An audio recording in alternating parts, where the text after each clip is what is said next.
According to the UK's Institute for Fiscal Studies, the share of 25 to 34-year-olds still living with their parents has risen by more than a third over the past 2 decades. High rents and soaring house prices are among the biggest reasons behind the trend. Now, in 2006, around 13% of young adults lived at home. By the end of 2024, that figure climbed to 18%. What does that say about the rising cost of living, and how are people adapting to it? Well, to help us get to the root of Britain's housing woes, we are joined once again by Eric French. He's a professor from the Faculty of Economics at the University of Cambridge. Those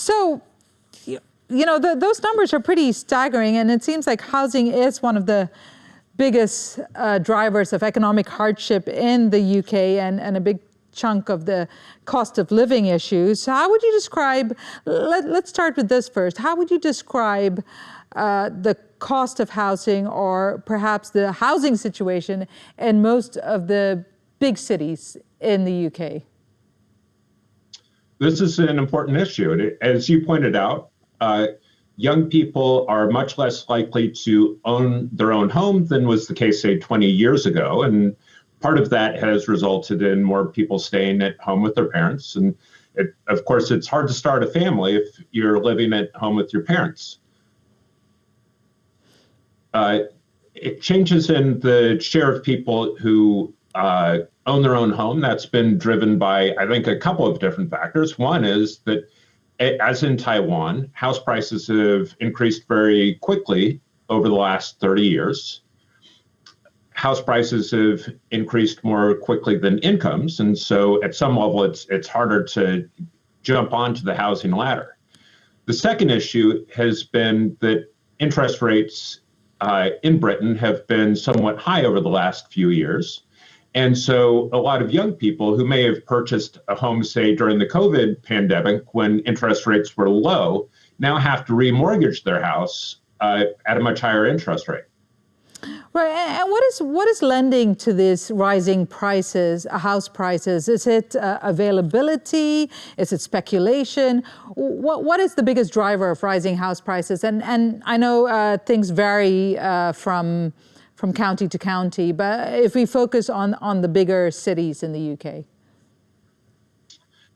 I think probably the biggest issue is availability. There might be some speculation in there as well, but Britain's population is growing, and at the same time, the number of houses being produced, it's growing as well, but just not quite fast enough to accommodate the number of new people living in the country. So Britain has quite a bit in the way of housing regulations, for example. So I live in an area that has lots of beautiful green space. There's debates about whether that green space should be converted into housing for young families. Right.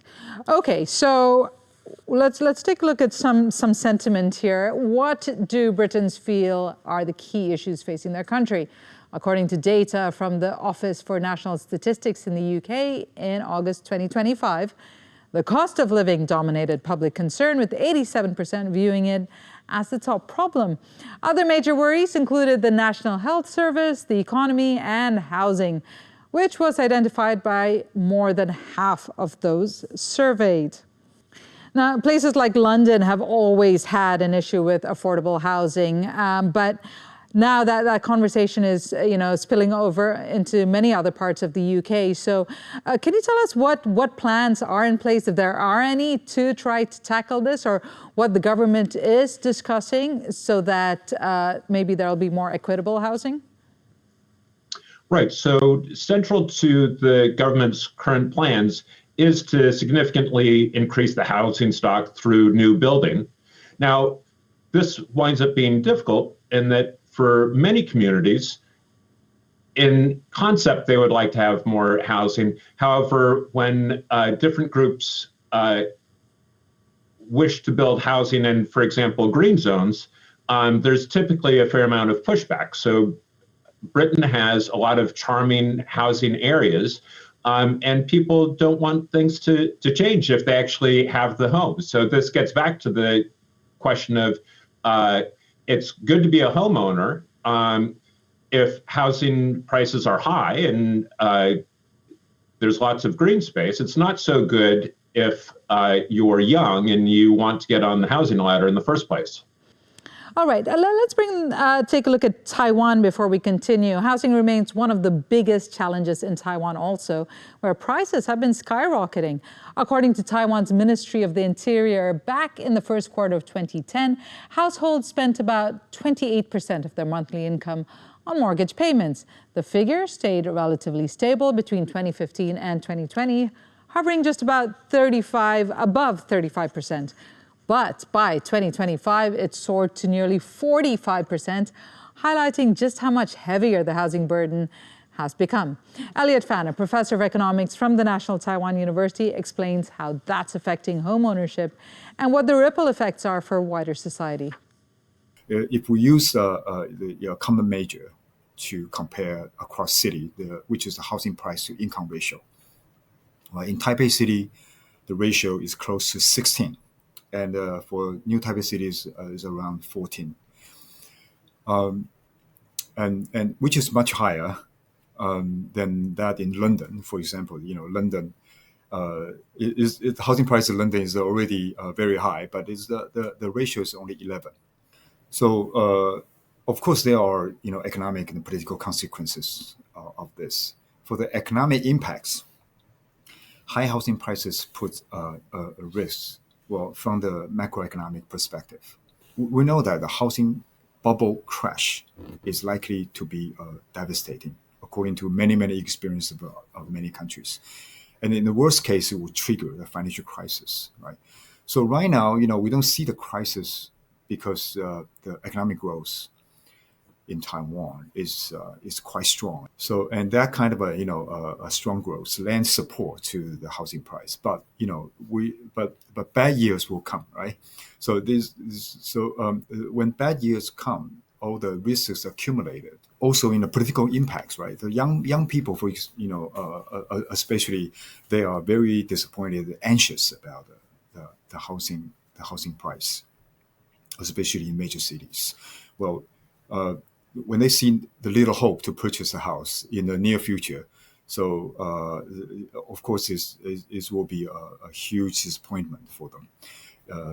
So that's why it's very difficult for the ruling party to win the heart of win the support of young people when facing such a high housing price. So, as we heard there, for first-time buyers, owning a home seems so out of reach. How has the dream of home ownership changed, or has it changed at all in the UK, especially among the younger generation? Right. It's harder to get on the housing ladder, and relative to, for example, 20 years ago, young people around age 30 were much more likely to own their own home than is the case now. All right, so let's take it back to Taiwan. What kind of impact is this real estate burden having on people's financial choices and attitudes towards the future? Once again, here's Elliot Fan from the Department of Economics at National Taiwan University. There's a phenomenon called asset concentration, right? So according to the Central Bank of Taiwan, over 75% of household wealth is tied to estate, right? So which is much higher than the international standard. For example, in the United States, on average, is only 35%. So we are more than double of that. So this reduces the incentive and choices for people to invest in other financial assets like, the stock or funds or startups, companies, right? So which brings the liquidity and also the innovations and also financial activities in Taiwan. And so that's why this is actually one of the reasons why the stock market is undervalued in Taiwan compared to the international standards. The second thing is called asset conservatism, right? So to afford a house, people need to save a lot, of course. So that narrows down people's financial choices. So high housing price drive saving incentive, but on the other side is discourage consumption, right? So that's why in Taiwan we don't see a strong the consumption market going on in Taiwan. One important social impact is like I said, the increased anxiety for young people. Because it's difficult, very extremely difficult for them to purchase a house in near future, right? So even though they work hard, they save a lot, but they have to wait. They have to do so for like 10, 15 years to afford a house. Not even in a major city, probably in the suburban area.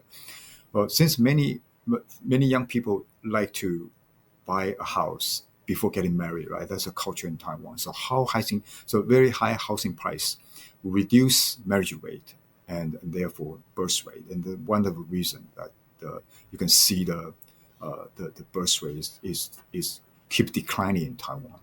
And the second thing is the high housing prices enlarge inequality in Taiwan society. So it's enlarging, the inequality, not just between the rich and the poor people, and also it's enlarged the inequality between the older generation and the younger generation. All right, so as we wrap up here, and we've been talking about this, 20, 30 years ago, the dream of having a home was within reach. If you go even further back, you could have a family and a very nice home within a one-person salary. Do you feel like that, or is there a future where we can see you can see perhaps the UK and going back to a point where owning a home is within reach, where your salary will justify the cost of living? Or are we going to, as we've seen over the past few years, is this a crisis that's yet to get worse? I have to admit that I'm not sure how things will change over time. One thing that I would want to note is that things in terms of standard of living of the average British person, they are actually better than they were, say, 40 years ago. So relative to 40 years ago, real incomes are higher. Truth be told, those at the top have benefited a little bit more than those at the middle. So I wouldn't want to say all gloom and doom. It's just, I think, relative to the long run of history where incomes of people have gotten better, it's just that we're in a somewhat frustrating period, say over the last 20 years, where incomes really have not grown so much. And again, this is not unique to Britain. Many other European countries have also had this very slow rate of growth. Great to get your perspective, Professor Eric French, speaking to us from Cambridge in the UK. Thank you very much.